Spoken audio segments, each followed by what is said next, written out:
अगर मान लीजिए कोई ऐसा विद्यार्थी हो जो हिंदी शुरू करना चाहता हो कि हिंदी माई शुरू करें, मुझे हिंदी पढ़ना, किताब से जुड़ना चाहता हो। जैसे बहुत सारे आजकल का जो सबसे बड़ा प्रॉब्लम चल रहा है, आजकल के जो जेनजी हैं वो तो है ही, हम लोग भी उसी करें। लेकिन अगर वो अल्फा जेनजी आ रहा है, लेकिन हम लोग अभी जो इस टाइम का जो जनरेशन देख रहे हैं, मैक्सिमम टाइम उनका मोबाइल पर बीत रहा है।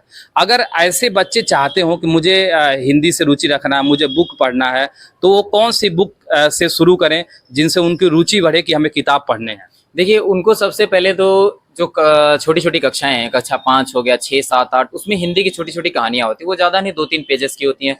जब वो उसको पढ़ेंगे, उनमें थोड़ा-सा इंटरेस्ट जगेगा, उनमें थोड़ा-सा उनको मन लगेगा, तभी वो आगे की पढ़ पाएँगे। अगर हम सोचे इकट्ठा हम कोई उपन्यास उठा लें या 300-400 पन्ने की कहानी उठा लें, तो हम नहीं पढ़ पाएँगे। क्योंकि बच्चे क्या है कि अब विधाएँ बहुत ढेर सारी हैं, तो उन्हें शुरू करना चाहिए छोटी-छोटी कहानियों से। कक्षा 6, 7, 8 की 1-2 पन्ने की जो कहानी है, अगर उस कहानी को लेंगे, पढ़ेंगे, उसके बारे में उन्हें समझ में आएगा कि क्या लिखा गया है, कैसे लिखा गया है। और सबसे बड़ी बात है तो जो हमारा है कि हमें फ़ोन से, जो आपने बताया कि आज हमें छोटी-सी समस्या हो रही है, हम तुरंत फ़ोन पे चले जा रहे हैं, तो फ़ोन से थोड़ा दूरी बनाना पड़ेगा। और अगर हमें किताब हिंदी साहित्य पढ़ना है, तो ऑडियो बुक तो बिल्कुल नहीं देखना है, हमें पढ़ने का ही मतलब है।